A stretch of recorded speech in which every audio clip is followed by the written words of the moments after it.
ఉత్తరాఖండ్‌లో అరాచకం చేయడానికి ప్రయత్నించినటువంటి నిహంగాలు, ఏదైతే కత్తులతో జనం మీదకి వెళ్లి, అలా వెళ్ళినందుకు గాను జనం ఇచ్చిన కంప్లెయింట్‌తో పోలీసులు అరెస్ట్ చేస్తే, అరెస్ట్ చేసిన వాళ్ళని వదిలిపెట్టాలంటూ గురుద్వారాన్ని దిగ్బంధించి, గురుద్వారాకొచ్చిన భక్తులను దిగ్బంధించి హడావిడి చేశారు. వాస్తవంగా మరి మిగతా సిక్కులు తిరగబడి ఆళ్ళని కాళ్ళు ఇరగ్గొట్టాలి గదా!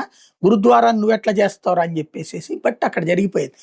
ఆ తర్వాతన వాళ్ళని ఇప్పుడు పోలీసులు ఎట్టకేలకు అరెస్ట్ చేశారు. ముందు వాళ్ళని వదిలేసి వెళ్ళిపోమనమంటే మళ్ళీ రోడ్ల మీద వినాశకరమైనటువంటి వ్యవహారాలు చేసుకొచ్చారు. టోటల్‌గా కరణ్ ప్రయాగ్ దగ్గరన అరెస్ట్ చేశారు. ఇప్పుడు వీళ్ళని లోకల్స్ అందరూ గూడా ఆళ్ళని అరెస్ట్ చేసి తీరాల్సిందే అన్న తర్వాత కుల్హాల్ బోర్డర్ దగ్గర ఇప్పుడు మళ్ళీ ఈ నిహంగా సిక్కులందరూ చేరిపోయి, ఇప్పుడు అరెస్ట్ అయినోళ్ళని గూడా వదిలిపెట్టాలంటూ గొడవలకి దిగుతున్నారు. మొత్తం మీద అక్కడ అరాచకం చేసి నిహంగా సిక్కుల మీద లాఠీ చార్జీనో లేకపోతే ఏ కాల్పులో జరిపితే దాన్ని అడ్డుపెట్టి పంజాబ్ ఎలక్షన్స్ ఇన్‌ఫ్లుయెన్స్ చేయాలన్న ప్రయత్నం అయితే జరుగుతుంది.